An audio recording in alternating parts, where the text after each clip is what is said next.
अभी हमारे साथ बात करने के लिए मौजूद हैं बीजेपी के जिला अध्यक्ष सोनभद्र।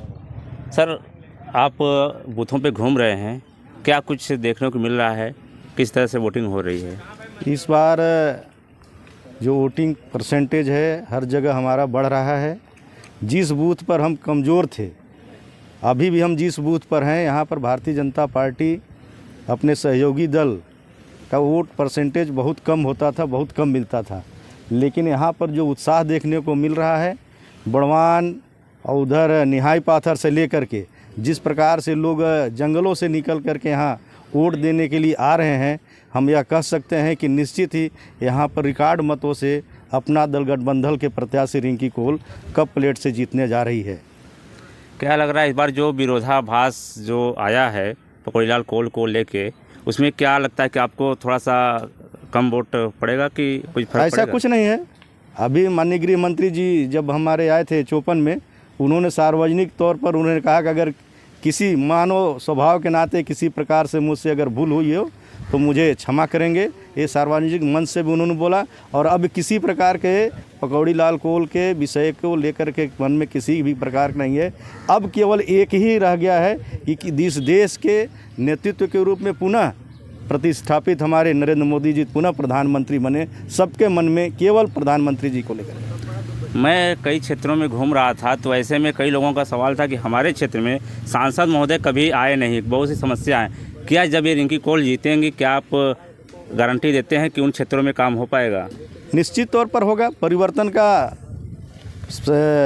ईश्वर का नियम है और पकौड़ीलाल निश्चित तौर पर एक एज अवस्था के कारण हो सकता है कहीं पर नहीं जा पाए होंगे, लेकिन अब इस बार जो हमारे जो प्रत्याशी हैं वो निश्चित तौर पर जाएंगी। और मैं आपको बता दूं कि अब पहला ऐसा अवसर होगा रावर्ट्सगंज लोकसभा क्षेत्र से महिला के रूप में प्रथम महिला इस देश की सदन में पहुंचने जा रही है। कितने वोटों से आप जीतने वाले हैं? हम लोग रिकॉर्ड मतों से जीतेंगे, 1 लाख पार करेंगे। 1 लाख पार करेंगे। चलिए हम और लोगों से बात करने की कोशिश करता हूँ। सर, क्या कुछ लग रहा है, माहौल बन रहा है? अभी तो आप पार्टी से हैं, क्योंकि आप बात कर रहे हैं कि मैं ही जीत रहा हूँ।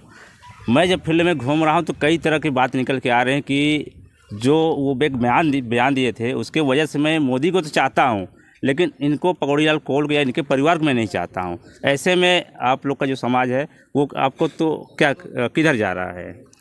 देखिए, आज के समाज में आपने देखा होगा कि एक परिवार में एक पिता किसी पार्टी में रहता है, पुत्र किसी पार्टी में रहता है, वो तो ससुर और बहू हैं।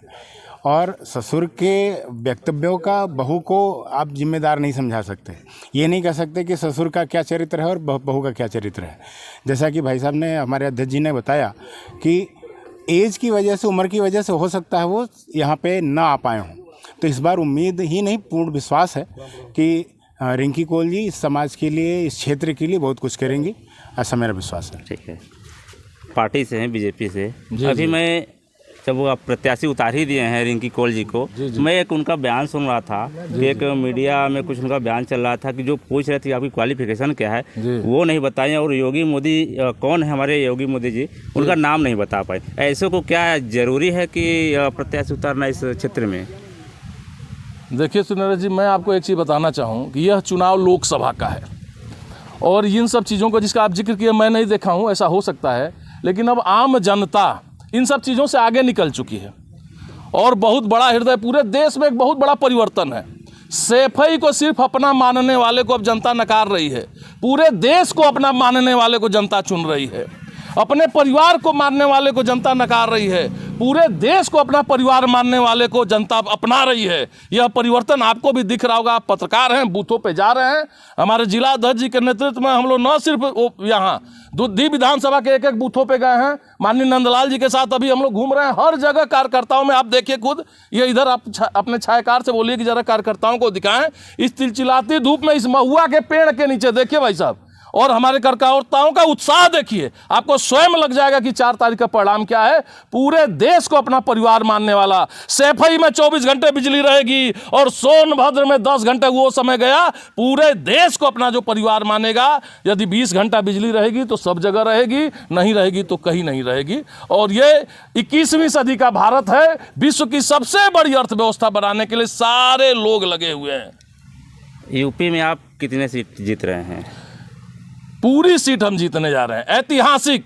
मैं आपको बता रहा हूं, 4 को फिर हम लोग मिलेंगे। एक नया कीर्तिमान जो उत्तर प्रदेश में आज तक कभी नहीं हुआ था, वो होने जा रहा है इस मामले में। मैं आपको विश्वास दिला रहा हूं, ये कहने वाली बात नहीं है। आज आखिरी दौर का चुनाव है, आधा चुनाव निकल गया। मैं आपसे बता रहा हूं कि कीर्तिमान जो आज तक नहीं होगा, पूरा का पूरा सीट भारतीय जनता पार्टी जीतने जा रही है। यह रामकृष्ण का देश है, रामकृष्ण का प्रदेश है, ये और कुछ नहीं है। अलगाववादी बात करके आप यहाँ उत्तर प्रदेश में सीटें नहीं पा सकते हैं। चलिए, वो तो अब 4 तारीख को ही पता चल पाएगा, तब तक के लिए इतना ही।